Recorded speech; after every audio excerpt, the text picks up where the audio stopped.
अस्सलामु अलैकुम वरहमतुल्लाहि वबरकातुहू। शहनशीन पर तशरीफ़ फरमा हज़रत मौलाना मुफ्ती इस्माइल साहब,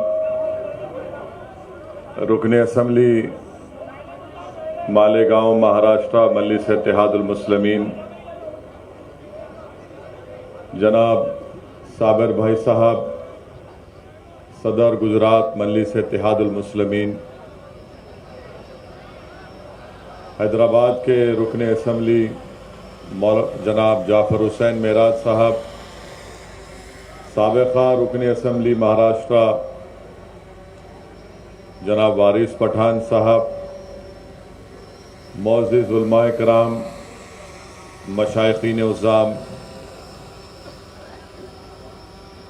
मेरे अज़ीज़ दोस्तों और बुज़ुर्गों, मेरे गयूर नौजवान साथियों, मैं आप तमाम का दिल की गहराइयों से शुक्रिया अदा करता हूँ कि आप तमाम ने अपना कीमती वक्त निकाल कर आज के इस मजलिस इत्तेहादुल मुस्लिमीन के जलसे में शिरकत की।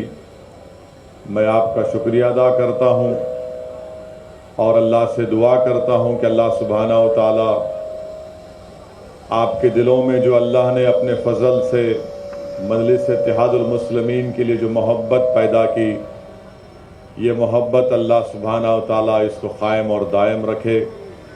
और इंशाअल्लाह ताला आपका यहाँ पर हज़ारों की तादाद में जमा होना, मुझे यकीन है कि वडगाम की सरज़मीन पर एक नया सियासी इनकलाब लिखा जाएगा इंशाअल्लाह। मेरे अज़ीज़ दोस्तों और बुज़ुर्गों, आपने अभी मुफ्ती इस्माइल साहब से बसीरत अफरोज़ खिताब सुना, फिर साबिर भाई साहब ने अपने एहसासात को आपके सामने रखा, और फिर वारिस पठान साहब ने गुजराती में और उर्दू में अपने जज्बात को आपके सामने रखा। मैं आपके पास सिर्फ इस बात का पैगाम देने आया हूँ कि ये हमारा वतन जिसको हम भारत कहते हैं, इस वतन अजीज़ को हमने, हमारे बुज़ुर्गों ने, हमारे असलाफ ने अपने खून और पसीने से और अपनी कुर्बानियों से इस मुल्क को आज़ाद करवाया। और इस मुल्क की आज़ादी में जहाँ पर हमारे बुज़ुर्गों ने अपना सब कुछ कुर्बान किया, वहीं पर तारीख़ गवाह है कि हमारे बुज़ुर्गों ने माल्टा की जेलों में तकालीफ़ उठाई, अंग्रेज़ों के जुल्म का शिकार होना पड़ा, अपने घर बार को उनको छोड़ना पड़ा, तभी जाकर इस मुल्क को आज़ादी मिली। मेरे अज़ीज़ दोस्तों और बुज़ुर्गों, मुल्क आज़ाद होने के बाद संविधान बनाया गया और उस संविधान में इस बात की इजाज़त दी गई कि हमको ना सिर्फ इज़्ज़त दी जाएगी, बल्कि हमको भारत के संविधान के तहत हमको अपने मज़हब पर, अपनी तहज़ीब पर चलने की मुकम्मल आज़ादी दी गई। आज जहाँ पर हम हमारे मुल्क की आज़ादी का अमृत उत्सव मना रहे हैं, मगर मेरे अज़ीज़ दोस्तों और बुज़ुर्गों, मुझे कहना पड़ेगा कि अमृत उत्सव तो मना रहे हैं, मगर ये कौन सा अमृत आप देश में बांट रहे हैं कि जहाँ पर आप और हमसे कहा जा रहा है कि हमारी बेटियाँ, हमारी माएँ, हमारे घर की हमारी बीवी, अगर वो अपने पसंद से हिजाब पहनना चाहती है तो हमसे कहा जा रहा है कि नहीं, हिजाब नहीं पहन सकते। अगर वो हिजाब पहनकर पढ़ना चाहती हैं तो हमारी बेटियों से कहा जा रहा है कि अगर तुमको पढ़ना है तो तुम हिजाब उतार कर पढ़ो, और हिजाब को जिहाद से जोड़ दिया गया। आप बताइए मेरे अजीज दोस्तों और बुजुर्गों, हिजाब पहनना भारत के संविधान के तहत जो आर्टिकल है 29 के तहत हमको इजाजत है कि अपने कल्चर पर चलें। सुप्रीम कोर्ट का फैसला है कि कौन क्या खाता है, अपने घर में क्या पहनता है, वो उसका बुनियादी हक है, फंडामेंटल राइट है, मगर उस पर सवाल उठा रहे हैं। फिर बात हिजाब पर ख़त्म नहीं हुई, अब आ गई बात हलाल गोश्त पर भी बात आ गई कि नहीं, हलाल गोश्त नहीं खा सकते, बल्कि हलाल गोश्त से कह रहे हैं कि उस पर पाबंदी लगा दो। फिर वहाँ पर इक्तफा नहीं किया तो बात अब बढ़कर आ गई कि अगर मुसलमान अपनी काबिलियत और अपनी मेरिट के ऊपर नौकरी हासिल करता है तो उसका नाम दे दिए जॉब जिहाद का नाम दे दिए। अगर हम अपने पैसों से ज़मीन खरीद के घर बनाते हैं तो कहा जाता है ये लैंड जिहाद है।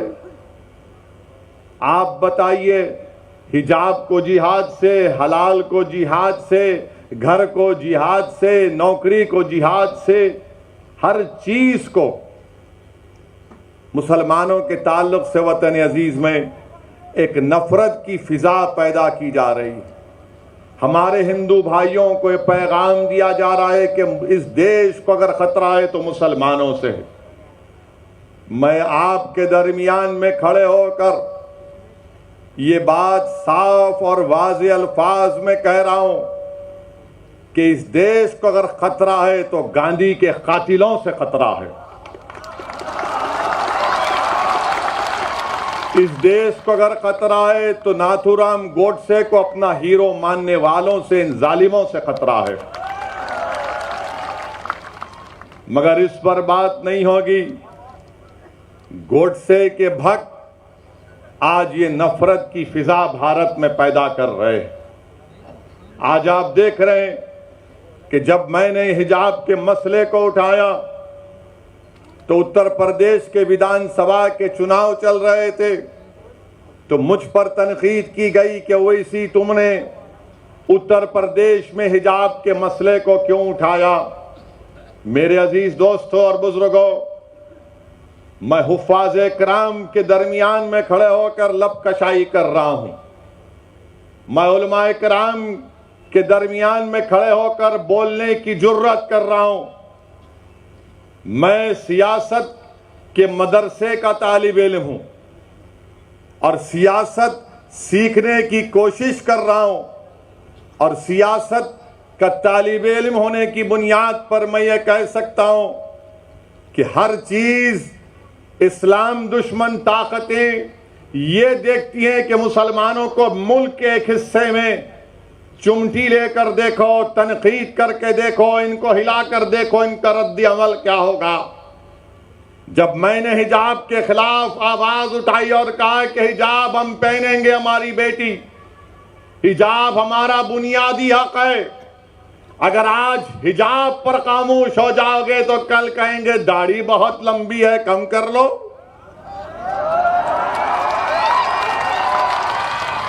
हमारी दाढ़ी पर बोलेंगे, उनकी दाढ़ी पर नहीं बोलेंगे।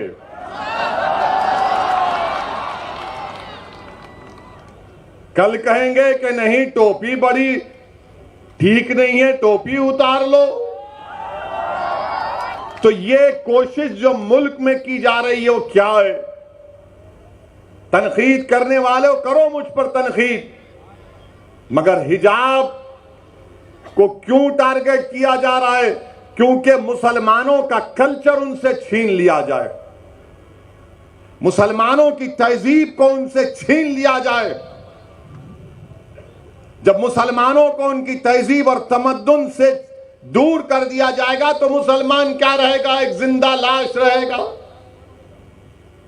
इसीलिए मैं आपसे कह रहा हूं कि आपको अपनी एक सियासी ताकत और अपनी आवाज को बनाना है। मैं आपको खुलकर कह रहा हूं, याद रखो मेरी इस बात को आप, कि हम हुकूमत को नहीं बदल सकते, मगर हम अपनी वोट से हमारे दलित भाइयों को और हमारे सेकुलर रखने वाले हिंदू भाइयों को साथ लेकर अपनी पार्टी के नुमाइंदों को कामयाब करके गुजरात की विधानसभा भिजा सकते हैं, ताकि वो गुजरात की विधानसभा में खड़े होकर आपके इंसाफ का मुतालबा कर सकें, आपकी आवाज बन सके, आपके तालीम के मसलों को उठा सके, आपकी जिंदगी और मौत और हयात के फैसले जहां पर हो रहे वहां पर आपकी आवाज को रख सकें। इसीलिए मैं आपसे अर्ज कर रहा हूं कि सियासी ताकत को पैदा करिए, सियासी नुमाइंदों को कामयाब करिए। तनकीद करने वाले तनकीद करते रहेंगे, मगर मैं दलाइल के साथ अपनी बात को हमेशा रखता आया हूं और आज भी रखने की कोशिश करूंगा। मेरे अजीज दोस्तों और बुजुर्गों, आज आप देख रहे हैं कि ज्ञानवापी मस्जिद का मसला उठा दिया गया। जब मैंने उस पर कहना शुरू किया तो फिर से उंगलियां उठाना शुरू कर दिए, तनकीद करना शुरू कर दिए कि आखिर तुम क्यों बोल रहे हो। तो फिर आप बोलो ना, जो मुझे खामोश रहने के लिए कह रहे हैं, आप क्यों नहीं बोलते। हिजाब के मसले में आपको बोलना चाहिए था, आप नहीं बोले। हलाल गोश्त का मसला आया, आपको बोलना था, आप नहीं बोले। नौकरियां मिल रही है नौजवान मुसलमान को तो कहा गया जॉब जिहाद, आपको बोलना चाहिए था, आप नहीं बोले। अब मस्जिद का मसला आया तो हम जब दलाइल के साथ मस्जिद की बात करते हैं तो कहते हैं तुम क्यों बोल रहे हो। अरे याद रखो, मैं बोलूंगा, मैं इसलिए बोलता हूं, मैं इसलिए बोलता हूं क्योंकि मैं जिंदा हूं, मुर्दा नहीं हूं। मैं इसलिए बोलता हूं कि मेरे ज़मीर को मैंने अभी बेचा नहीं है, ना कभी बेचूंगा इंशाअल्लाह ताला। मैं इसलिए बोलता हूं कि मैं सिर्फ अल्लाह से डरता हूं, किसी मोदी से, योगी से नहीं डरता हूं। मैं इसीलिए बोलता हूं क्योंकि भारत का संविधान जिसको बाबा साहिब अंबेडकर ने बनाया, मुझे फ्रीडम ऑफ एक्सप्रेशन की इजाजत है और मैं खुलकर अपनी बात को रखना चाहता हूं। हां, तुमको अगर मेरी बात पसंद नहीं आती है तो अपने कान में उंगलियां रख लो, मगर तुम मेरी जबान को बंद नहीं कर सकोगे। तो याद रखिए, अगर आज आप ये सोच कर आए कि हम इसका भाषण सुनेंगे तो मैं आपसे अपील कर रहा हूं कि मैं कोई खव्वाल नहीं हूं, कोई गाने वाला नहीं हूं कि आप मेरी आवाज को सुनकर वाह वाह हासिल करने में नहीं आया हूं। मैं इसलिए आया हूं और आता रहूंगा वडगाम को कि आप इस सरजमीन पर अपने एक सियासी लीडर को पैदा करिए, अपनी क़यादत को मजबूत करिए गुजरात में। मेरे अजीज दोस्तों और बुजुर्गों, मस्जिद का मसला आया, मस्जिद तो मेरी है ना, मस्जिद तो मेरी है। और ज्ञानवापी मस्जिद के बारे में टीवी चैनल पर बहुत शाम में 6 बजे, रात में 9 बजे बैठकर ये बहुत दर्ज देते हैं। ये हमको सिखाते हैं मस्जिद क्या है क्या नहीं है। मकसद क्या है कि बीजेपी को और तमाम इन पार्टियों को ये लोग बचाने का काम करते हैं। ज्ञानवापी मस्जिद क्या है, 1991 में हाई कोर्ट ने स्टे दे दिया, तो आप अक्टूबर 2021 में जाते हैं, वही मुतालबा करते हैं। लोअर कोर्ट फैसला देता, मैंने कहा उस फैसले की मैं मुखालिफत करता हूं, तो ये लोग डराते हैं मुझको। आप कैसे कोर्ट के खिलाफ बोल सकते हैं? बोल सकते हैं कोर्ट के खिलाफ, इज्जत से इख्तलाफ कर सकते हैं। भारत है, कोई नॉर्थ कोरिया का सरबरा यहां का प्रधानमंत्री नहीं है। हम बोले, टीवी चैनल वाले आकर हमसे पूछे, तुमने कहा कि 91 में पार्लियामेंट ने कानून बनाया जिसमें कहा गया कि 15 अगस्त 47 को जो मस्जिद और मंदिर थी वो वही मौक़िफ़ उसका रहेगा। अब आकर ये बोलते नहीं सर्वे हुआ, वीडियोग्राफी हुई तो आपको क्या तकलीफ है? हमको तकलीफ इस बात की है कि भारत के संविधान को कमजोर किया जा रहा है, सुप्रीम कोर्ट के फैसले को नजरअंदाज कर दिया जा रहा है। और अहमकों जो मुझसे सवाल कर रहे, वो 91 का सेक्शन 4 सब सेक्शन 2 पढ़ लो। सेक्शन 4 सब सेक्शन 2 साफ तौर से कहता है कि जो 15 अगस्त 47 को था वही रहेगा। मगर मेरे अजीज दोस्तों और बुजुर्गों, याद रखिए मेरी इस बात को, जब मैं 19, 20, 21 साल का था तो बाबरी मस्जिद को मुझसे छीन लिया गया। अब हम वही 19, 20 साल के बच्चों की आंखों के सामने दोबारा मस्जिद को नहीं खोएंगे इंशाअल्लाह ताला। क्या आप तमाम लोग अहद लेते हैं कि हम कोई मस्जिद को नहीं खोएंगे? क्या आप अहद लेते हैं कि अब हम कोई मस्जिद को नहीं खोएंगे? तो अगर अहद लेते हैं तो हाथ उठाकर कहिए नारे तकबीर, नारे तकबीर। इनको पैगाम मिलना चाहिए, मस्जिद को अब हम नहीं खोएंगे। तुम्हारे दिल फरेब और हथकंडों से हम जान चुके तुम्हारे हथकंडों को। और अल्लाह के रसूल सल्लल्लाहु अलैहि वसल्लम का हदीस शरीफ है कि मोमिन वो है जो 2 बार एक सुराख से नहीं डसा जाता। अब हम दोबारा नहीं इनको डसने देंगे। मस्जिद है और रहेगी इंशाअल्लाह ताला सुबह क़यामत तक। ज्ञानवापी मस्जिद मस्जिद थी और जब तक अल्लाह दुनिया को कायम रखेगा मस्जिद रहेगी इंशाअल्लाह ताला। और हमारा काम यह है कि हम अपने मस्जिदों को आबाद रखें। हमारी भी जिम्मेदारी है कि रमजान हो गया तो मस्जिद के दरो दीवार तरसती हैं कि कहां गए वो लोग जो रमजान के 30 दिन अल्लाह के घर में आकर सर्वसजूद हो रहे थे। तो याद रखो मस्जिदों की हिफाजत पहले हमको अपनी महल्लों की मस्जिदों को आबाद रख के रखना। अगर हम अपने महल्लों की गांव की मस्जिद को आबाद रखेंगे तो ये शैतानी ताकतें जो ललचाई हुई नजरों से हमको अपनी तहजीब से महरूम करना चाहती हैं, इनको पैगाम मिल जाएगा कि अब दोबारा मुसलमान भारत का मस्जिद खोने को तैयार नहीं है। मेरे अजीज दोस्तों और बुजुर्गों, मगर आज्ञानवापी का मसला आया, हिजाब का मसला आया तो क्या कांग्रेस पार्टी ने कुछ कहा?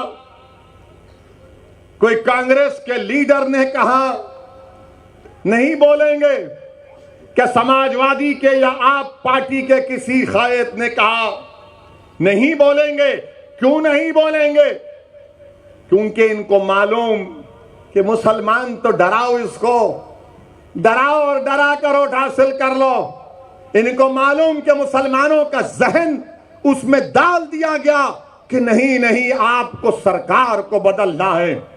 मेरे अजीज दोस्तों और बुजुर्गों, याद रखिए मेरी इस बात को कि हुकूमत को आप नहीं बदल सकते, अपने नुमाइंदों को आप कामयाब कर सकते हैं। अरे मस्जिद का मसला आया तो नहीं बोलेंगे, हिजाब का मसला आया तो नहीं बोलेंगे, दिल्ली के जहांगीरपुरी में गरीबों की दुकानों को तोड़ दिया गया तो मुंह नहीं खोलेंगे। मैं जब दुकानों को दिल्ली में तोड़ा जा रहा था, जब बुलडोजर दुकान के पास पहुंच चुके तो किसी गरीब ने मुझे फोन करके कहा कि ओवैसी क्या तुम आओगे या नहीं आओगे? मैंने कहा जरूर आऊंगा। पहली फ्लाइट लेकर दिल्ली को जब पहुंचा, हमारे दिल्ली के मजलिस के सदर कलीम हफीज साहब से कहा कि हमको जाना है। हम गए वहां पर, उसी मस्जिद में जाकर नमाज मगरिब अदा की, रास्ते में रोजा खोलना पड़ा, वक्त हो गया था। जिस मस्जिद के सामने उसकी दीवार को और गेट को शहीद कर दिया गया था। आप बताइए क्यों नहीं गए ये तमाम पार्टी के लोग जो मुझ पर इल्जाम लगाते हैं, जो मुझ पर इल्जाम लगाते? जाना था ना, नहीं गए। क्यों नहीं गए? क्योंकि उनको मालूम मुसलमान को डराओ, और वो खुद ब खुद आपको वोट देता रहेगा। मैं इस मिजाज में तब्दीली पैदा करने के लिए आया हूं। मैं आपसे कह रहा हूं कि सिर्फ अल्लाह से डरो, इन जालिमों से मत डरो। मैं आपसे अपील करने आया हूं कि आप अपनी आवाज को उठाओ। अगर मुल्क में ये तमाम हालात पैदा हो रहे हैं तो उसका मकसद क्या है कि भारत के मुसलमानों को डराया जाए, उनको खामोश कर दिया जाए और उनको मुसलमान सिर्फ उनकी घर तक रखा जाए और बाहर में मुसलमान के कोई मजारे ना करे। मैं आपसे अपील कर रहा हूं कि हम घर में भी मुसलमान बनकर रहेंगे, बाहर भी मुसलमान बनकर रहेंगे। हालात कुछ भी होंगे मगर हम डर कर मायूस हरगिज नहीं होंगे। हम डर कर अपने घर में नहीं बैठ जाएंगे। हिकमत के नाम पर बुज़दिली के मजारे नहीं करेंगे। मैं आपसे ये नहीं कह रहा हूं कि तशद्दुद पर आ जाओ। मैं आपसे ये कह रहा हूं कि अपने हौसलों को बुलंद रखो। मैं आपसे ये नहीं कह रहा हूं कि तशद्दुद करो। मैं आपसे कह रहा हूं कि सबर का दामन मत छोड़ो, मगर जब मुकाबला होगा तो हिम्मत और हौसले को बुलंद रखो। और मुकाबला जमहूरियत के दायरे में रहकर होगा। मुकाबला जमहूरियत के दायरे में रहकर होगा। हम पीठ नहीं दिखाएंगे, सीना तान कर अपने हक के लिए लड़ेंगे। ये भारत का संविधान हमको इस बात की इजाजत देता है मेरे अजीज दोस्तों और बुजुर्गों। वहीं पर जहांगीरपुरी में हुआ तो मध्य प्रदेश में सेंधवा में, खरगोन में घरों को तोड़ दिया गया और कहा गया कि पत्थर फेंकते थे। अब बताइए, एक वसीम शेख जिसके हाथ कटे हुए हैं, क्या वो पत्थर फेंक सकता है? जिसके दोनों हाथ कटे हुए हैं उसकी दुकान को तोड़ दिया। एक 75 साल के ज़ईफ शख्स को खूब पीटा, कहा कि तुमने पत्थर फेंका। तो उस बूढ़े ने कहा, अरे मैं 10 कदम नहीं चल सकता, कहां पत्थर उठाकर फेंक सकूंगा। क्या कोई आवाज उठी कांग्रेस की तरफ से? मध्य प्रदेश में तो आपकी सरकार थी, गुजरात में खंबाट में, हिम्मतनगर में 10-10 साल पुराने गोडाउन थे, बीजेपी ने उन गोदामों को तोड़ दिया। कौन है ये लोग तोड़ने वाले? क्या गुजरात का मुख्यमंत्री, मध्य प्रदेश का मुख्यमंत्री, गुजरात हाईकोर्ट का चीफ जस्टिस है? क्या तुम कोर्ट के जज बन चुके कि तुम तय करोगे कि कौन किसका घर तोड़ेगा? अरे आज तुम गरीबों का घर तोड़ रहे हो, याद रखो अल्लाह देख रहा है, अल्लाह देख रहा है। फिरौन को भी अपनी ताकत पर गुरूर था, नमरूद को भी था, यजीद को भी था, मगर सबका इख्तिदार चला गया। अगर आज कोई इख्तिदार के नशे में चूर होकर कह रहा है कि घर तोड़ दूंगा, तुम कितने घर तोड़ोगे बताओ? तुम घर तो तोड़ सकते, मगर याद रखो इख्तिदार तुम्हारी हाथ से छीना जाएगा इंशाअल्लाह ताला। इख्तिदार किसी के पास नहीं रहता। बड़े बड़े लोग आकर चले गए। जब अलेक्जेंडर दुनिया से जा रहा था, जिसने आधी दुनिया को फतेह किया, तो उसने एक वसीयत की थी कि जब तुम मेरे जनाजे को लेकर जाओगे तो मेरे हाथ को खुले रखना। लोगों ने पूछा, अलेक्जेंडर द ग्रेट, इसमें क्या हिकमत है? तो उसने कहा कि जिसने आधी दुनिया को फतेह किया, मैं पैगाम ये देना चाहता हूं कि मैं जब दुनिया छोड़ के जा रहा हूं तो मेरे हाथ खाली हैं, मेरे हाथ में कुछ भी नहीं। तो याद रखो, जुल्म करने वालों, जुल्म को रोको। उस खरगोन में, बल्कि उत्तराखंड, खरगोन और उत्तराखंड में हमारी एक मां ने कहा, क्या कहा उस मां ने? मैं बार बार जब उसका वीडियो देखता हूं तो मेरे रोंगटे खड़े हो जाते। हमारी उस मां ने कहा कि मैं सब्र कर लूंगी, अल्लाह नहीं करेगा इंशाअल्लाह। उस मां ने कहा कि मैं सब्र कर लूंगी, अल्लाह नहीं करेगा। और मैं आपसे अपील कर रहा हूं कि अल्लाह पे तवक्कल करो, जिद्दोजहद करो मेरे भाई, मेरी मां और बहनें, जिद्दोजहद करो। सूरह आल इमरान में अल्लाह फरमा रहा है कि सब्र करो, कमर बस्ता हो जाओ और सिर्फ अल्लाह से डरते रहो। हमको जिद्दोजहद करना है। अगर आप समझेंगे नहीं कांग्रेस पार्टी है, ये कांग्रेस पार्टी है क्या, मुझे बताओ आप, है क्या कांग्रेस पार्टी, बताइए। उनके मोहतरम बेचारे हर थोड़े दिन को कहीं ना कहीं गायब होकर निकलते। आखिर है क्या कांग्रेस पार्टी? लोग हम पर इल्जाम लगाते हैं कि ओवैसी के आने से गुजरात में ऐसा हो जाएगा, ओवैसी मंजलिस के आने से वो बीजेपी को फायदा हो जाएगा। मैं कांग्रेस पार्टी से पूछना चाह रहा हूं, आपने गुजरात में आखिरी मर्तबा सरकार कब बनाई थी? बताओ कांग्रेसियों, तुमने गुजरात में आखिरी मर्तबा अपनी सरकार कब बनाई थी? आपको मालूम है? कितने साल हो गए? कितने साल हो गए? बच्चे तो नहीं देखे और नहीं देखेंगे इंशाअल्लाह। आप जो बुजुर्ग देखे वो देख चुके, वो भी नहीं देखेंगे। इतने सालों से ओवैसी नहीं आया, इतने सालों से साबिर नहीं आया, इतने सालों से मंजलिस नहीं आई। आप कैसे हार गए? कैसे हार गए? क्या मेरे अजिन्नात आकर आपको बोले कि बीजेपी को वोट डालो? क्या मुफ्ती इस्माइल के मौकिल आकर आपको बोले? फिर कैसे आ रहे आप? इसका कोई जवाब नहीं है इनके पास। मगर अब जब आ रहे हैं तो कह रहे हैं देखो हमारे खाली 3 एमएलए हैं, तुम क्यों आए? आप भीख मांग रहे क्या मेरे से? 3 आपके एमएलए हैं, अगर मंजलिस उसको 12 कर देगी तो आपका ही फायदा है ना इंशाअल्लाह ताला मंजलिस के।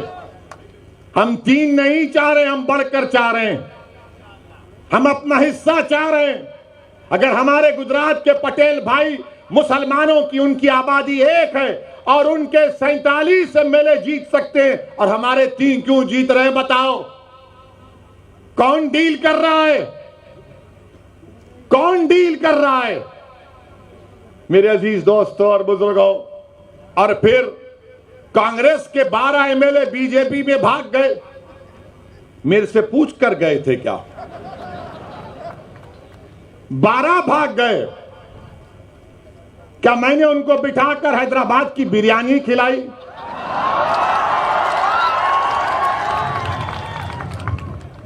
वो तो मेरी बिरयानी नहीं खाए, वो तो नरेंद्र मोदी का ढोकला खाकर चले गए बीजेपी में।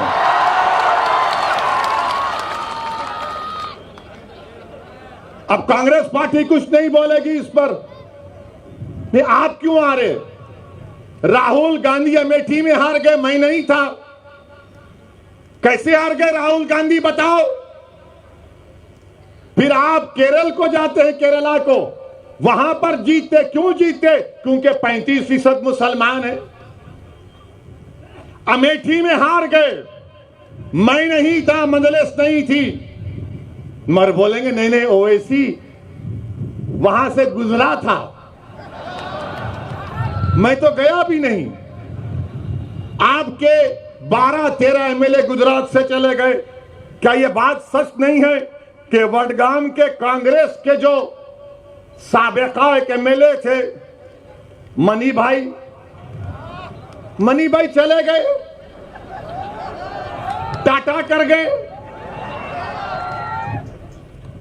क्या आपके खाने की दुकान पर मनी भाई खाकर गए थे क्या कि भाई यहां पर अच्छा खाना मिलता है, मैं खा के जाऊंगा? मनी भाई चले गए। अच्छा, फिर एक और इनका एमएलए गया जिसका नाम है अश्विन कोटवाल। उसने पेपर में बयान दिया, मैं पढ़ा, जिसमें अश्विन कोतवाल ने कहा कि मैं कांग्रेस से जीतता जरूर था, मगर मैं, अश्विन बोल रहा है कि मेरे दिल में नरेंद्र मोदी की मोहब्बत थी। क्या मोहब्बत है कांग्रेसियों की, जबान पे मुसलमान और दिल में मोदी की मोहब्बत है, और आकर हमसे कह रहे हैं कि आप इलेक्शन क्यों लड़ रहे हैं। मेरे अजीज दोस्तों और बुजुर्गों, महाराष्ट्र की असेंबली, विधानसभा में, असेंबली में मुफ्ती इस्माइल हमारे कायदे मुकन्नना है और धूलिया से फारूक शाह हैं। आप उठाकर असेंबली की कार्रवाई देख लीजिए। बिहार में मजलिस के 5 एमएलए हैं, बिहार की विधानसभा को हिला के रख देते हैं। सीमांचल के इंसाफ की बात होती है। ये 3 जो जीत के गए, कितने बार मुंह खोला तुमने, कितने बार तुमने हक और इंसाफ की बात की। भारत की पार्लियामेंट में 540 की लोकसभा है, सिर्फ 2 रुकने लोकसभा है मजलिस के, मेयर इम्तियाज जलील साहब। अब जब दोनों में से कोई एक खड़ा हो जाता है 5-6 मिनट के लिए बोलने के लिए, तो बीजेपी के 300 एमपी खड़े हो जाते हैं, क्या बोलेगा सुनने के लिए। हम सिर्फ 5-6 मिनट बोलते हैं, 5-6 मिनट, और सब खड़े हो जाते हैं। कौन नरेंद्र मोदी के सामने एनपीआर एनआरसी के कानून को फाड़ दिया, क्या कांग्रेसियों ने पढ़ा था? अमित शाह बैठे हुए हैं। मैंने कहा यह कानून काला कानून है, मैं नहीं मानता, इसको फाड़ूंगा। आपने भी यहां पर वडगाम में एनपीआर एनआरसी के खिलाफ एहतजाज किया, मैं आपको सलाम करता हूं। अल्लाह आपकी उस कुर्बानी को कबूल करे। 250 लोग जेल को गए। दिल पर हाथ रखकर बोलो, क्या कांग्रेस ने कहा कि तुमको छोड़ना चाहिए जेल से? दिल पर हाथ रखकर कहो कि जब 250 लोग एनपीआर एनआरसी में वडगाम के उसमें जेल में गए तो क्या कांग्रेसी बोले? कब बोली कांग्रेस? जब पट्टीदारों के लोग जेल में थे तो कांग्रेस ने कहा छोड़ो और केस को वापस लो, मगर जब वडगाम का मुसलमान जेल में था तो तुमको पट्टीदार की जबान और उनसे मोहब्बत और हमारे से मोहब्बत नहीं। ये फर्क है, याद रखो आप। यकीनन बीजेपी को हराना है। कौन कह रहा है नहीं हराना है? हम ही तो लड़ रहे हैं बीजेपी के खिलाफ। पार्लियामेंट में हर चीज में मजलिस मुखालिफत करती है। ट्रिपल तलाक का कानून आया तो मजलिस ने मुखालिफत की। एनपीआर एनआरसी का कानून आया, मजलिस ने कानून की कॉपी को फाड़ा। यूएपीए का कानून आया, हमने मुखालिफत की, कांग्रेस ने तायीद की। क्या कांग्रेस ने अमित शाह के लाए हुए तरमीमी बिल की तायीद नहीं की? तायीद की। और आज आप हम पर उंगलियां उठाते हैं। मेरे अजीज दोस्तों और बुजुर्गों, मेरी जिंदगी का एक ही मकसद है कि मेरी जमात का पैगाम यही है कि आपके सियासी नुमाइंदे कामयाब होकर जिला परिषद हो, असेंबली हो, पार्लियामेंट हो, जाना चाहिए। आपकी आवाज सुननी चाहिए। अगर आप नहीं आवाज उठाएंगे और सिर्फ कहेंगे कि हम सिर्फ आंसू बहा देंगे, डर कर, याद रखिए आप जमहूरियत में हैं, लोकतंत्र में हैं।